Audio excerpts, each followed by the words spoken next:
Hello everyone, Timely Manor here, back with another video. This time it's of an upgrade to my two Lamborghini Revueltos. Now, I've made a light up feature in the white car, as you can see from the thumbnail and title, and I've also included the Y-light shape in the front of the black car now. So I'm going to show you the black car first because it's really quick, and that's what it looks like. This doesn't light up at all, but it just captures the actual shape of the Y-lights like the real car itself, and I think that's really cool.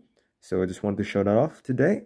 And then I also did a subtle change. I just reduced the height of this, of the rear lights down, so that the roof line just looks a bit better for the black car, because the black car is thinner than the white car. Now, I'm not going to waste any more of your time. I'm going to show you what you're really here for, which is the light up feature in the white car. So, as you can see up here, this 1x1 tile is a button. And I'm going to press that down when the light's turned off, and you're going to see what happens. I'm going to get the camera to focus like that. And there you have it. You've got the headlights of the car actually turning on. And I'm also going to show you something else. At the rear of the car, I've got a little switch right here. This just pops up. I'm not sure if you can see it on camera.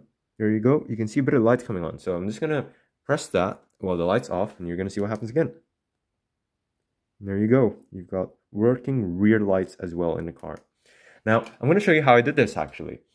Because I noticed that not a lot of people actually have made Speed Champions cars with actual light up features using the Lego brick lights. So I've only used these pieces here. There are no third party lights. No, you don't see any wires on this car. If I turn it upside down, there's no wires at all.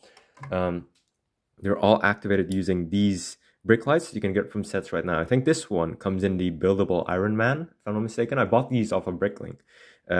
This comes from the buildable Iron Man, and I got my red brick light from the Lego Creator Space Roller Coaster. But if you buy them from Bricklink, they cost like a couple pounds each, or maybe like a few dollars in the US. So now I'm going to show you how it actually all works. So this piece emits the light from here, right? So the button is at the rear, the light's at the front. And it's integrated deep in the front engine section of the car. Well, the car doesn't have a front engine, but if, you know, the front hood of the car, right? So it's like deep in there. And if I had the button actuated by hand, I'd have to reach in here to activate it. And that's kind of a hassle, isn't it? So that's why I integrated the button feature. Now, if I just turn the car upside down, I'm going to show you the actuator and what it actually looks like. So this is what it looks like. It fits into a 1x1 slot. Right here, goes all the way down to the base of the car, and it contacts the center console of the car. So this sits between the minifigure seats, right? You can see there's space for two minifigures. I'll show you that later. So this sits in the middle of the seats, and it hits it like this. So when you push down, right, it slides this front center console piece forwards like that. So push down, and it moves to the side. And I place the brick light just here, and so when I push it down, it pushes the brick light and it turns on. This one just doesn't turn on because it has the paper pad there to stop it from battery draining. But let me just show you that here. When I take the roof off, then you can see it a bit better. So here the roof has been taken off. You can see the button for the light is right there, and there's the center console in the middle of the seats there. And when I press it, you can even see a bit of the light turn on.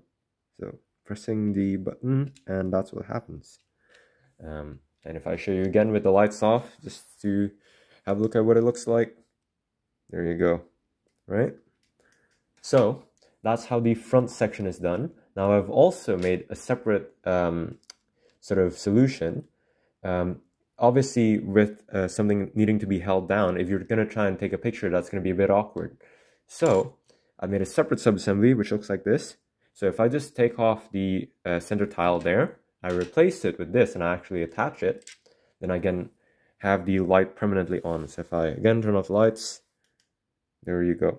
It's permanently on. I'm not pressing it at all, as you can see there. My hand's not even anywhere close to the top. So that is how the front lights work. I'm going to show you how the rear lights work because that's a little bit different. The rear is actually a little bit more simple. So if I just replace this here, all right. So now in the rear, again, the brake light is facing this way, outwards towards the rear. So the button is facing inwards, and I have the button mechanism for the front of the car here. So reaching for the back would be even more difficult. I can't make a button feature here as well. So this time I made it just a switch. So if I pull this out, there's again a 1x1 slot in there where this fits into. Now this time this is just 2 plates thick, right? So it's sitting inside the car like this. Now having the button be pushed slightly like that won't turn it on. You need to press the button all the way to the back. So having it like this means that when I pull this, then it can activate the button like that. So that's as simple as it gets. So the tension of the button is keeping the subassembly there. So if I show you here, it's kind of difficult to see, but it's right underneath my thumb. I just pull that and the lights turn on. And I'm going to show you that as well here. That's what it looks like. If I pull it, it turns on. Now again, to keep it permanently on, it's really simple. Instead of using that subassembly, I replace it with this, and this time instead of placing it like that, I place it sideways like this so that it contacts the button. If I just push that in, the button's on right now. So if I just turn off the lights, there you have it. So that is how the light up feature works in the Lamborghini Revuelto using just Lego brick lights. You don't need to get any third-party lights. You don't need to get any wires anywhere. You can just use these 2 pieces, which cost a couple bucks each from Bricklink, and you can light up your Speed Champions MOC. And I proved that even here in a sort of sleek hypercar, supercar format, you can actually fit them in and get your car to light up. Thank you so much for watching. Sorry. I've got a couple videos coming up with the Lamborghini Aventador again. I've upgraded them and I've made separate SVJ and Ultimates. I've made a dark gray Ultimate and a yellow SVJ. So please look forward to that, and I'll catch you guys in the next one.